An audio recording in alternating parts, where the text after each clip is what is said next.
แอลคิดถึงพี่ไอจังเลย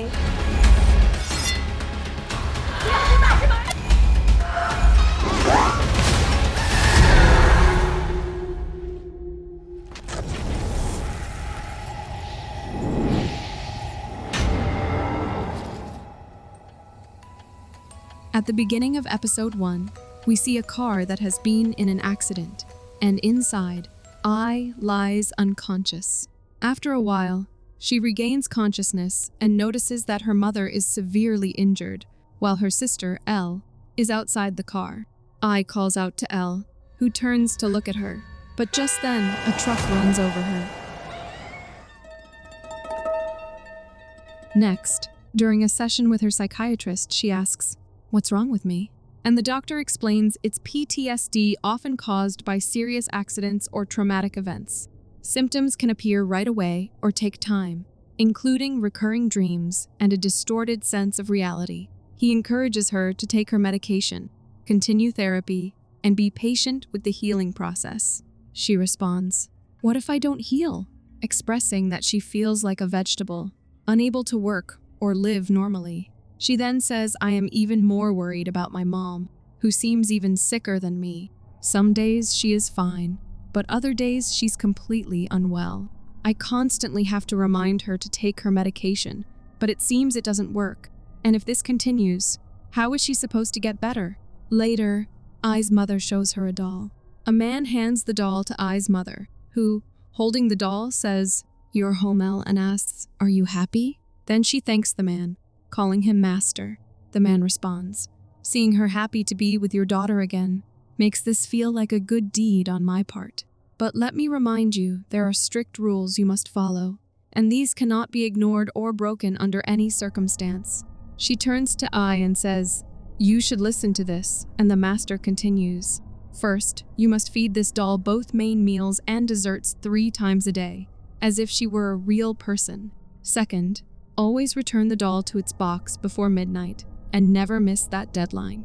Lastly, never take the doll beyond the boundary marked by the sacred string, or the binding spell will break." He finishes with a warning. Never break these 3 rules if you still want to see your younger daughter. I confides in her friend Tomb, who's both surprised and amused, asking if Elle said something like, "I missed you so much." I says it's not funny, but Tomb insists he was trying to cheer her up and tells her to stop blaming herself, to which I replies that if she hadn't asked to drive that day, things might have been different. Tomb reassures her that the accident could have happened anyway, and he doubts Elle blames her. Suddenly, the lights flicker, and I feel someone at the door, but sees no one there. Perplexed, she steps outside to check and overhears her mother speaking softly to Elle, saying, "Sometimes it feels like you're the only daughter I have left."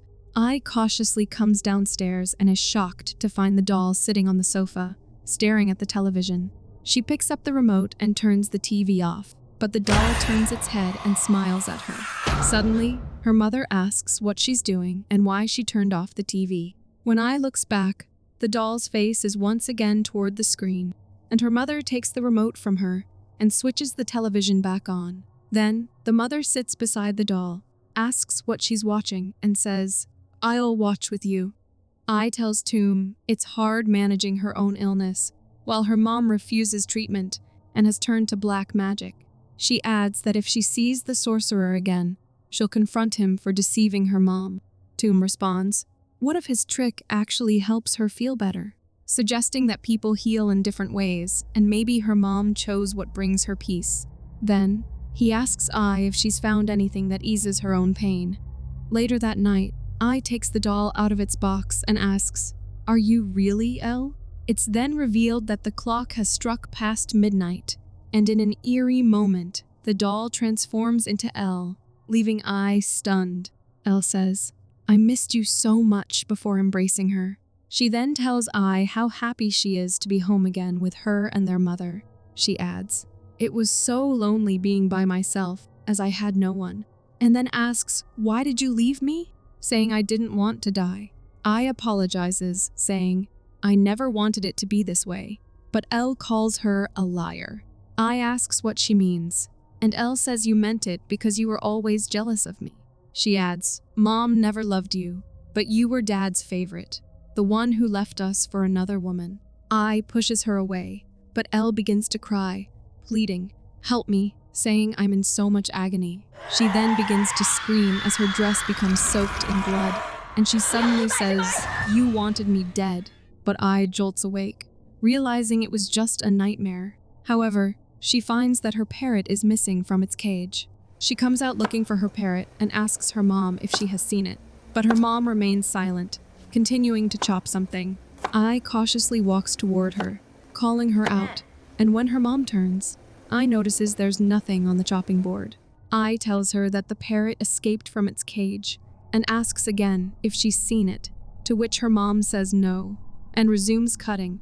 As I turns to leave, she notices her mom's medication in the trash bin. She takes it out and asks why she threw it away, to which her mom replies I've recovered, and asks I to stop forcing her to take the pills. She adds that she's making food for Elle and tells her to stay away. Frustrated, I storms outside, angrily grabs the doll, and begins to take it away from the house. Her mother rushes after her and tries to snatch the doll from her hands, but in the struggle, the doll's clothes are pulled off, revealing strange symbols drawn on its body. Her mother quickly seizes the doll and pushes I to the ground before hurrying back inside with it. That night, Mom talks to the doll, saying it feels like they're the only ones in the house now, that I is no longer herself. As she sews the doll's clothes, the doll seems to whisper something to her, and Mom nods in agreement, saying she feels the same, that they don't need I anymore. Meanwhile, I decides to leave the house, when suddenly the sound of footsteps startles her. She tries to ignore it and turns to leave, but her mother suddenly attacks.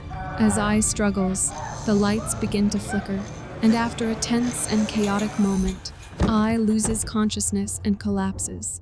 Later, I wakes up to find herself tied to a chair as her mother calmly pours soup into a bowl. Her mother then approaches her with the soup bowl, and I asks, "What the hell is this?" Her mom asks, "Is she hurt?" And then says, "If I wasn't doing this, you wouldn't be sitting still and speaking to me nicely."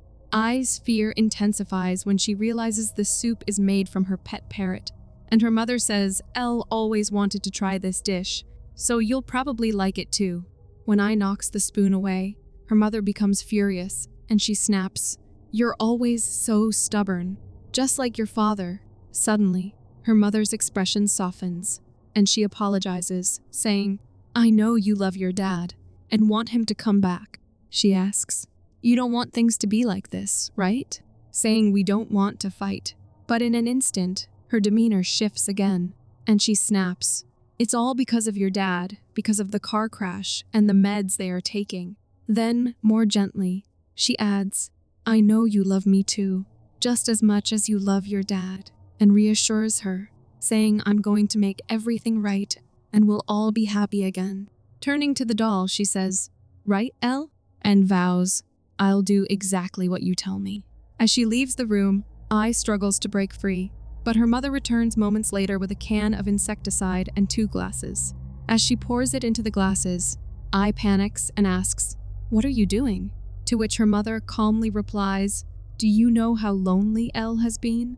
And when I shakes her head, her mother says she told me they both left her behind, and even though she's back with us now, it's not like before. I pleads with her not to do it, but her mother insists, "We'll all be happy together again." She then drinks from one of the glasses as I watches in horror.